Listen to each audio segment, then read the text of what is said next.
Ladies and gentlemen, the American Jury and Bulldog Nation, my video that I'm going to air tomorrow focuses on the Declaration of Independence, and I could have incorporated this in that one. But I want to do a separate video today, July 3rd, to get you warmed up a little bit. And what I'm titling this is Human Spirit and Socialism. You know, we are not only born with the inalienable rights that are referenced in the Declaration of Independence, but we are each born with a human spirit. And I'm not talking about the soul stuff. I'm not talking about the Christian stuff. I'm talking about inherent in each one of us is a spirit that wants to strive to do better, improve, survive.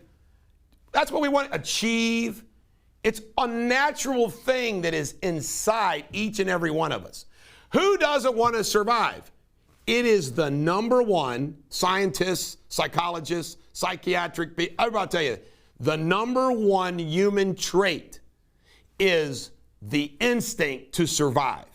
In each one of us, we have this instinct to just survive.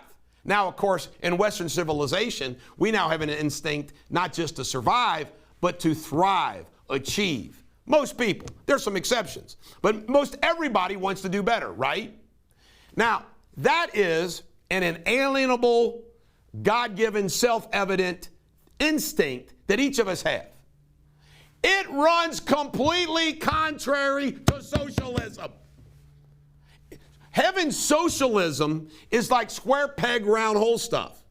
You can't have socialism because socialism goes completely against the human spirit in each one of us that wants something better.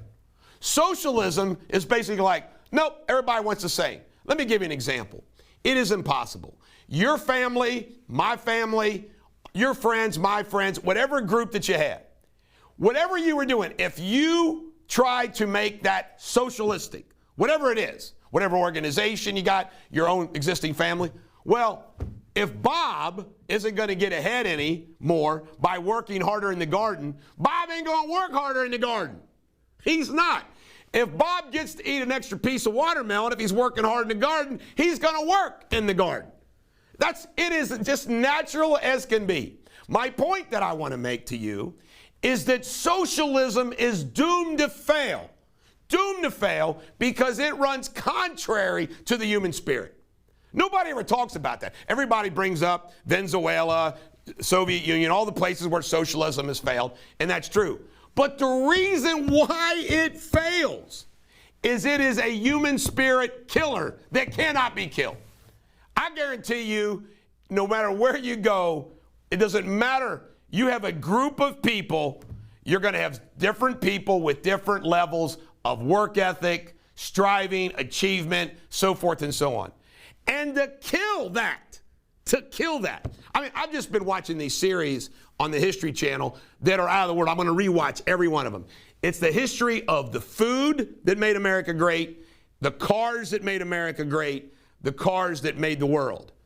I mean, the ingenuity, the determination of all these great people that gave us all of our food, the fast food restaurants, the actual food, the cars we drive, is incredible. That doesn't happen in a socialistic world. Doesn't happen. You kill the human spirit, you kill the human. This is the Bulldog. Every dog has their day. Maybe I ought to accept a philosophy or history teaching course somewhere, which will never be offered to me because I'm too controversial. This is the Bulldog. Every dog has their day. Have a great day.